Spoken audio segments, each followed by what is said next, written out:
Imagine being able to tell your story easily and effortlessly and have it become a book and allow you to become a best-selling author. That is exactly what today's guest, Cathy Derksen, the founder of Inspired Tenacity Global Solutions, Inc., helps women do. Cathy's journey from medical genetics to financial planning, and now she helps women become best-selling authors, is all about making bold decisions and embracing new challenges. She and I had an inspiring conversation, and I'm excited to share it with you. Cathy really focused on creating a community for her authors and allowing that collaboration and storytelling that really helps her authors stand out. You'll notice the insights that she shares when it comes to community collaboration and understanding where to find that line between what to share and what not to share. It's something that we struggle with on social media, and it was fascinating to hear her take on it for authors as well. Cathy and I discussed the power of sharing your voice, creating connections, and building a life full of passion and purpose. So let's dive into this inspiring conversation together. Thank you for being here. Welcome, Cathy. Well, thanks for having me. It's always fun to step into new communities. Absolutely. Before we dive into the conversation, can you start off by giving everyone a little bit about your background and what you do today? Perfect. Yes. My background has been very varied. My original career was in medical genetics, and then I worked in financial planning. The journey was in looking for, I always felt that I needed to be doing something that really helped women change their life for the better. Mm-hmm. And I really wanted to work directly with women. And that's when I went into financial planning. I thought that was the answer. After a decade of that, I realized, no, that wasn't the right answer either. So about 3 years ago, I left all of that with this vision that I was going to figure out how it was that I'm here in the world to really help women change their life and to have a real true impact on their lives. And over the years, it has evolved. And the main thing I do now is create anthology projects, so multi-author book projects, with the idea of bringing together a team of women from around the world with each project, giving Mm-hmm. them that opportunity to share their own journey, what they've learned along the way, and then those words of wisdom that they can share with other women who are the readers. And it's just been amazing, the opportunities that have come up with women, the way it's helped them step into that feeling of accomplishment and new opportunities. I really feel like I'm in the right place now. That's an amazing shift. Even from medical genetics to financial planning is quite a shift. Yes. But go from financial planning to creating book anthologies, how did you get there? People often ask me that. I think that's one of my super skills is the ability to just start something brand new. Mm, I think it comes from my childhood. We moved a lot. You had to start brand new and just start where you were. Not yep. worry about where you were, just we're starting here now, go forward. I think that's where that skill came from because I have a lot of people ask me, how did I do that? It came down to making decisions. When I was working in medical genetics, one of the reasons I left was the work environment was very toxic. Mhm. The opportunity to move forward was very limited. That's when I started looking at life like, what am I here for? What are my skills that I need to be sharing? And that's when I really started realizing that I wanted to be working directly with women, having a true impact on their life. Going into financial planning really was that first step of what does that look like? How can I help women change their life? I would say that probably is one of my superpowers is that ability to make a decision and just go do it. That's a phenomenal superpower because there's so many people that just get stuck or they have to analyze everything or it could take a long time to figure out and everything needs to be perfectly planned out. The reality is it never works that way once it's all Yeah. perfectly planned because there is no perfect plan. So it really is a superpower that you can do that. How did you get that inspiration to You know, go I, from I financial planning? I really put a lot of it down to intuition and trusting that I can figure it out. I started getting involved in books back in 2019. And at that time, I was still working with the bank. doing financial planning. It was a local group of women that had been doing book projects. It was number 5 that I jumped into with their series. And before that, it never occurred to me that this would be something that I would want to do or had a reason to do. But at that time, one of their books that was coming up was called Emotional Intelligence, Mental Health Matters. I had also gone through a divorce, had 2 teenagers in tow that are each coping with the whole family dynamics in their own way. I just felt at that time that I had a story that needed to be told and that it could help other women going through similar things. Mm-hmm. So really that's where that shift was coming from. Even when I started my business, I had more of a vision that I'd be doing a coaching model. But it was really as I kept doing more and more books. To date, I have contributed to 14 different anthologies. I've got my 15th one coming out in a couple of weeks. By the time this airs, it will have already been out. So I've been doing these different book projects with different publishing groups, with different themes, and I really love doing it. It really hit me at one point that this is something I love to do. This is something that I feel really does bring value to the people that participate in it. And I found a publishing group who just had a wonderful system, and I loved how they did everything. I approached them and said, how about we do a collaboration where I create my themes, I bring together the groups of women, I support my women in getting their chapters all together. Then we take the project over to the publishing side, and they look after the editing, proofreading, formatting, getting it on Amazon, doing all the marketing. It has become a wonderful collaboration. It really evolved out of my realizing that I love doing this. This brings value to people's lives. This is what I've been looking for. And a lot of these stories need to be told because Yes, there's been no space for them. What exactly. are some examples of themes that you've done? Well, last year I released 3 books. The A first lot. one was called Embrace Courage. And that one actually had some men in it as well with my first Mhm. project. As the title suggests, it was just people talking about their own life and where in their life they had to embrace courage and what Mhm. words of wisdom they would pass on. The next one last year was called Women Transforming the Landscape of Science and Tech. Because of my background in STEM, I always have a special book for women that do work in the science and tech fields. The third one last year was called Midlife Awakening. An important topic. I had quite a few people after that one was filled saying, "Oh, but I want to be in that one."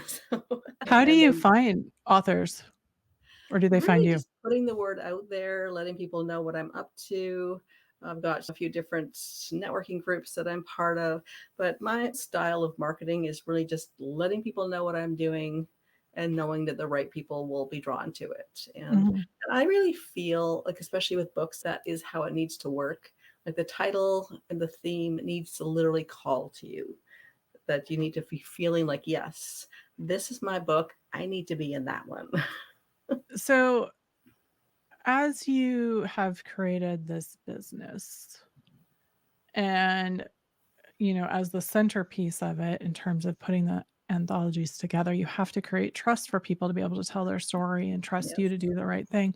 How do you go about that from your personal brand and from your business brand? I think a lot of that comes from approaching everything on that level of trust. I've heard from a few people that there's something about how I talk to people that almost builds immediate trust. Mhm. And I'm blending these superpowers of, of You're very creating calming. a trusting environment and giving them that knowing that when I say, come on board with me, this is what we're going to do. It's safe to share your story. This is what it's going to look like, what our projects and everything. I work directly with all the authors in helping them sort out what part of their story they want to share, which part Mhm. of it fits the theme of the book. Sometimes people have the idea they have a very raw experience, whether it's a grief experience or some trauma, and they feel like they need to share that. But when we really get talking about it, maybe they're not actually quite ready to share Mhm. that one. Okay, how can we kind of bring it into your chapter, but without opening that wound? Because you want the whole project to really be something that is inspiring and energizing, not something that drags you back into an experience that you weren't really over yet. I was just gonna say that's also gonna come through in the reading for the readers too, right? They're not picking up books so that they can be dragged into Yeah. someone's trauma and then not pulled out the other side of it. Exactly. There's a fine line there. These stories need to be told, Mhm. but really preparing the author of how are you going to share that story? How much of it are you going to share? Even when it comes down to family dynamics, like do you mention names, places, events that other people might recognize? And quite often, I suggest people don't mention names, keep things relatively vague so someone that doesn't know your family wouldn't necessarily know what you're talking about. One of my books right now is focused on grief. In that case, we are talking about very emotional, raw things. That's one of the ones that we're really being careful to, really make sure people are prepared. Are you ready to talk about this story? How will we present this story in a way that is helpful for both the author? It's interesting because one of the things that I've noticed, I used to work at a university, and a lot of times the PR team would be very much focused on the, homeless to degree, to master's degree or what have you, and and that's not relatable for a lot of people. While that's an important story and very inspiring, it's also not as relatable. Sometimes we get caught up in the big events without realizing there's a place for the smaller stories, for the smaller experiences. That was actually one of my focuses on the Embrace Courage book. I mean, all of the stories really were large experiences, but focusing on the idea that in everyday life, we have to embrace courage. Sometimes for some people, even just getting out of bed in the morning and going to work or getting in their car or dealing with their spouse, everyday things, we have to embrace courage. And so that's one of the things I really love to bring out, this idea that everyday life involves all of these things we're talking about. It's not just about rushing into the burning building to save the kid. It's all those other things involving courage and tenacity, resilience. I really believe that as we share our stories, that the reader does get strength, encouragement from hearing other people's stories. And especially among women, I think we learn a lot from each other in our stories. Just that feeling of you're not alone in your challenges. Other people are going through similar things, or the idea that other people are here to support you, whether Mhm. they've been through that or not. How has your understanding of stories and how you work with authors changed over the last few years as you've gone through the anthology process? Hmm.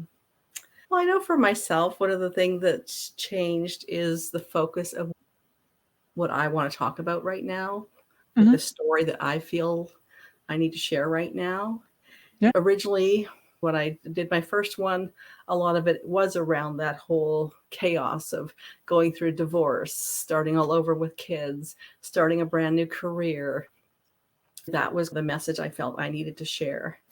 Then going through COVID and everything, a couple of the books I was in was more about how are we doing this? How are we getting through this situation? What are the Mhm. experiences people are having? Whereas now I find that what I need to be sharing is that journey of, especially with midlife women, what are we going to do next? What is that big vision that we have for the rest of our life? Really focusing more on that Mhm. and helping us all to see that 60 is the new 40, and that's really that old model of aging and retirement that we've all been told about. You hit 65, or even really even in our 50s, our culture tends to tell us that we're not needed anymore and we're Right. obsolete and we might as well just curl up in a corner because no one needs us anymore. But I think most women in their 50s and 60s are feeling like there's something. What's the next thing? What am I really here to do now?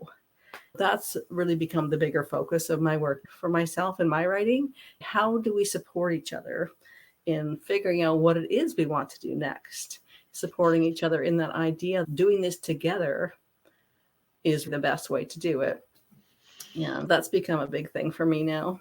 Yeah, I think that the focus on community and connection through stories is really important, creating a greater understanding of other people by getting a glimpse Yes, yes. into how they look and experience the world. There's so much power in that across the board.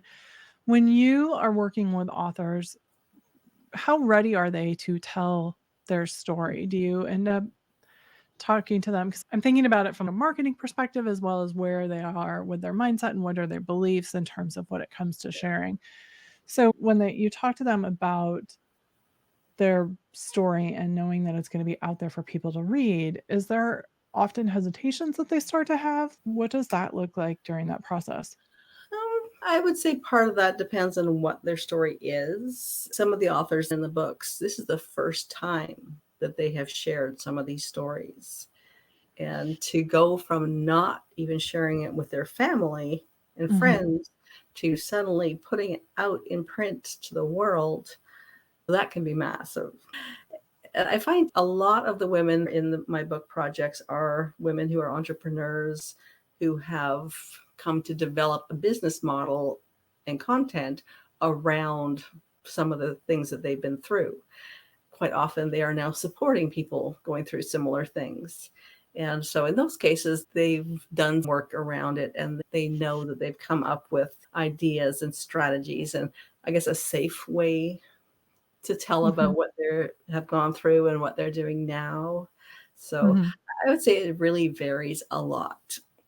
You said the publisher handles all the marketing and the pieces of those in They terms of how the create all book. those things. And obviously, all of the authors in the project are participating in the Right. activity of marketing and sharing the information and getting it to their communities and then cross pollinating between their networks and supporting each other and all those sorts of things. But yes, the publishing team creates all those marketing materials for us. And then how do you mentioned earlier that you are able to create trust right away, which I would agree with absolutely.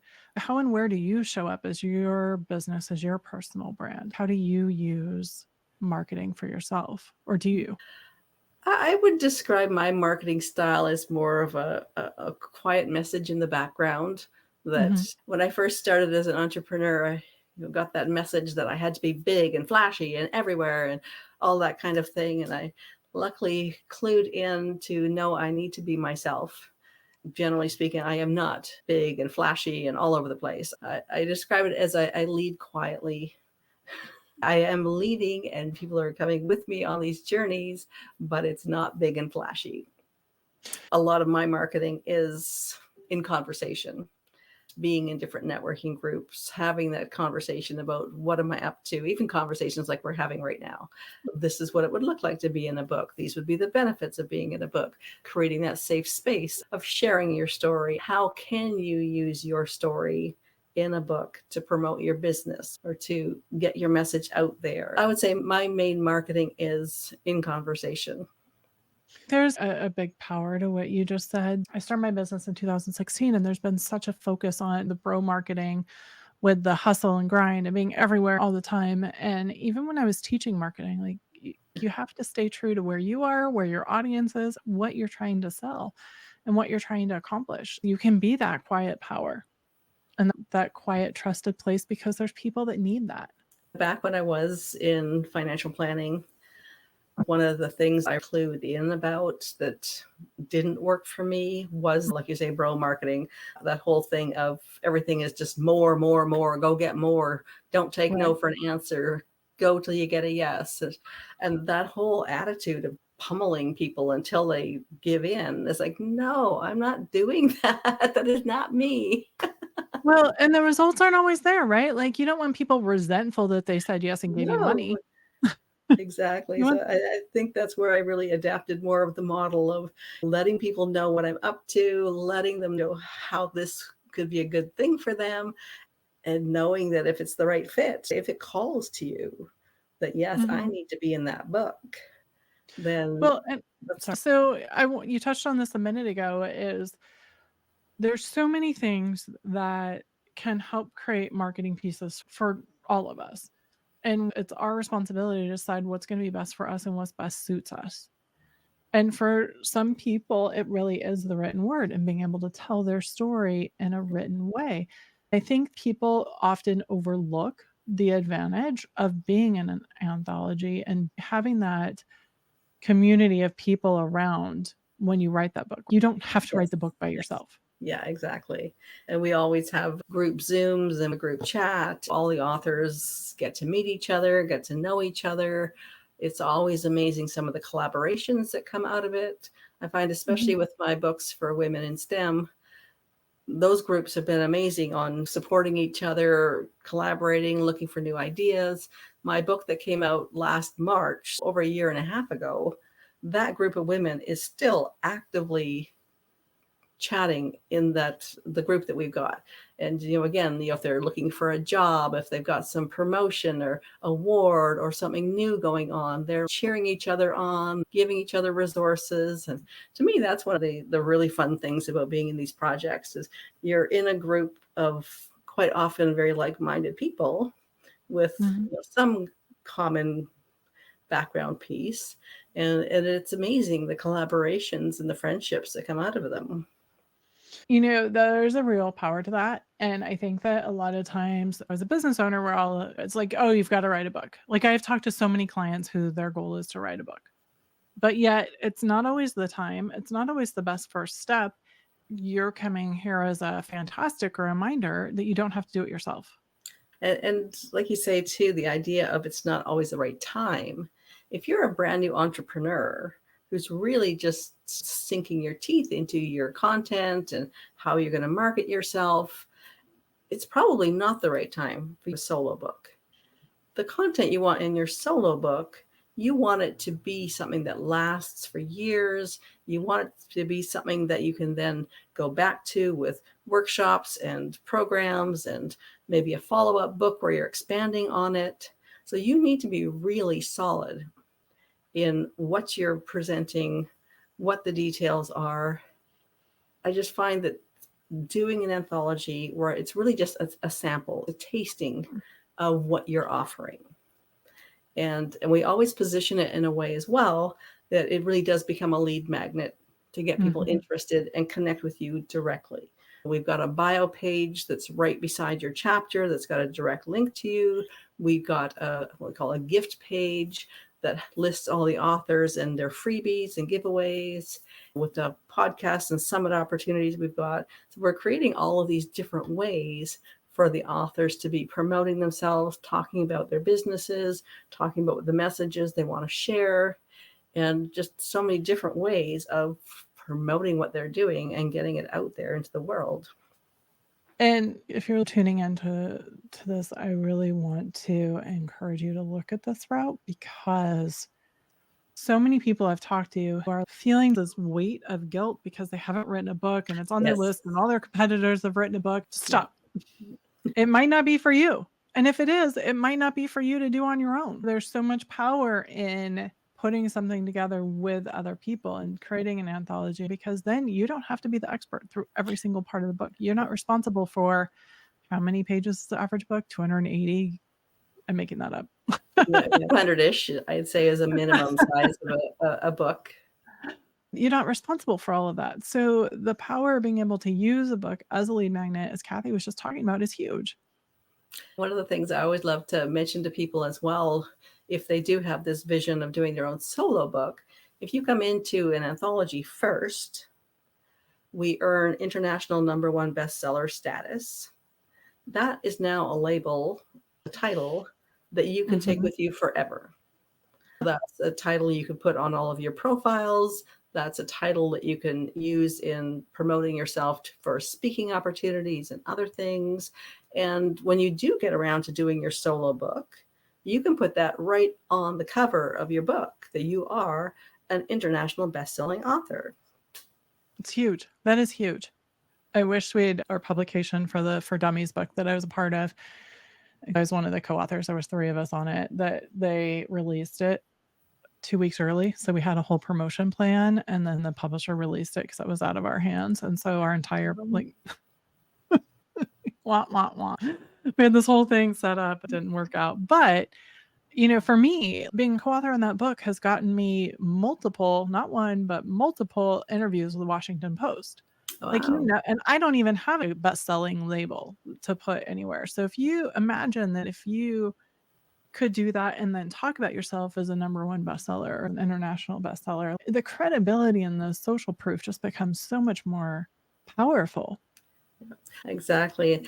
And you're reminding me of a point that your book got released and you didn't really get to do the full launch and hit bestseller. You can always go back and do that. Mm-hmm. So don't feel like it's done and it's over and you didn't hit it. You can go back and just regenerate that activity and hit those best-selling statuses that way too. If someone's been, for the people that have been listening and are curious because they've always known or felt like they have a book inside them or they feel this pressure to write a book, or they're just thinking about it now as something doable because they never thought they could. Yeah. I just I realized I described 3 different people, by the way. What advice do you have for them if they've been listening and are like, "Oh, you know what? I could do that." One of the big things is to make sure people realize it's completely doable. They say that 92% of people have becoming a published author on their bucket list, but Mhm. only about 5% of people ever actually publish anything. And I think a big part of that is that they just that uncertainty of, oh, I don't know how to get started. I don't know what to do. Oh, I can't do this. And just to let people know it is totally doable. It is something, obviously, you'd want a guide with you, someone who's going to show you the ropes, get you started, and keep you going. People get started and then it just peters off. So I always offer free discovery calls. We have a chat around what your goals are, what your next steps could be, what would that look like. Completely complimentary, no strings attached, just help you figure out what would be the best choice, what's the best way to get started, where are you at now, figure out next steps. That's great. All of the links to connect with Cathy will be in the show notes. So if you have been listening or watching and want to learn more, you can check those notes and connect with Cathy directly. Cathy, it's been a pleasure having you here. I really appreciate it. And just being able to get this glimpse of another way to go about writing a book and getting people's stories, insights, and experiences out into the world where we all benefit Oh, yeah. from other people's stories and experiences. Thank you for being here. Do you have any last words or advice or anything that you want to say? On my website, there's a tab for new book projects. I always keep that up to date with anything open for people to jump into. Check that out to see if there's any themes that connect with you. I'm always coming up with new ideas and new themes as well. So if you have a community that you think would be a good fit for a book, let me know that too. And I don't know, one of the little quotes I always love to kind of throw into things like this is, it's a Howard Thurman quote of, don't ask what the world needs, ask what makes you come alive, and go do that, because what the world needs is more people who have come alive. Ooh, I I love love that. that. It just refocuses me on everything and why I'm doing it. Thank you for sharing that, for being here. Those of you who have been listening, Cathy, once again, contact information is in the show notes, so connect with her directly. I'm Kendra Losee. This is the Invisible to Invincible podcast. Thank you.